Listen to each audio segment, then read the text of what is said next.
Good morning. Michael Feinstein.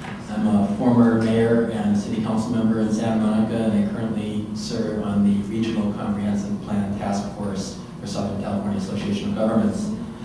I don't believe that you can approve this with a mitigated neg deck because it conflicts with the general plan framework of the City of Los Angeles and therefore would require a statement of overriding considerations. I also don't believe that you'd be able to make, or the Planning Commission advised me to be able to make those findings. Specifically, in Chapter 6, there's acknowledgement, of course, as we all know, that there's a deficiency of open space in the City of Los Angeles. It then goes on to state that conservation and development of open space, or excuse me, open space conservation and development are competing goals, and that park acquisition is limited due to existing patterns of development and lack of funding. Broadly taken, we all understand that. But then in the policies, it goes on specifically to call out Southeast and South Central Los Angeles as the only neighborhoods mentioned in Chapter 6 open space where the city needs to particularly concentrate on preserving and increasing open space.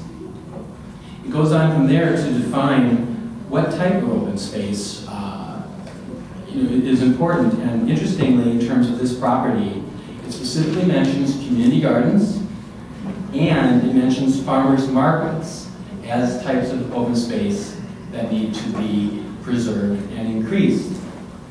Beyond that, it goes on, and because a lot of this debate with this property is, well, it's private property. 6.1.6 says, consider preservation of private land open space to the maximum extent feasible. And even more interestingly, in terms of this property in question, 6.4.5 says that in addition to publicly owned and operated open space, management mechanisms may take the form of locally run private non-profit management groups and should allow for the private acquisition of land with a commitment for maintenance and public access.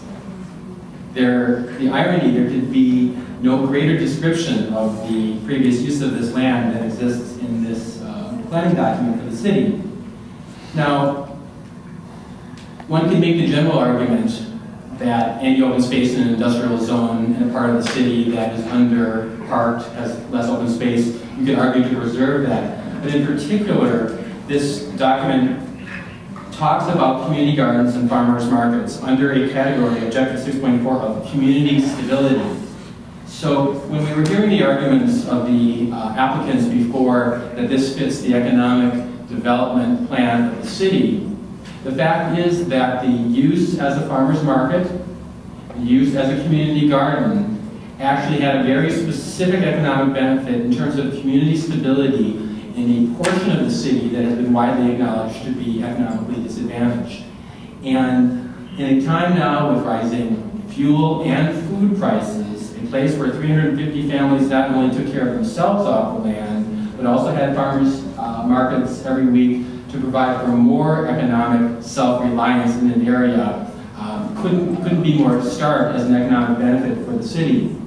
I also wanted to add that in my time on the Regional Comprehensive Plan Task Force for SCAG, we have identified the need for food self-reliance in the six-county SCAG region because of the lack of arable land, and particularly in those places where, in order to have a sustainable development and deal with the expected 6 million more people in the next 20 years and the increased densities that we're going to have, the need for self-reliance for food directly in the city and not to be depending on bringing it in. My final point would be that as you're trying to balance that economic self-reliance and community stability with yet another warehouse, and then trying to make overriding considerations to warrant approve such a project like this, the balance between a goods movement strategy for Southern California versus economic self-reliance and community self-reliance at a certain point begins to tip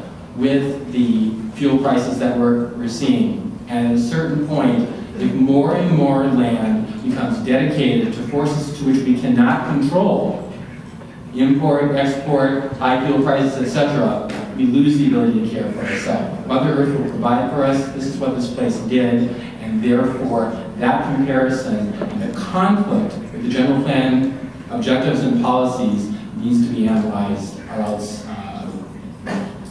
you can't approve this sort of project. And in the end, I don't believe that you can do so, given that balance. Thank you very much.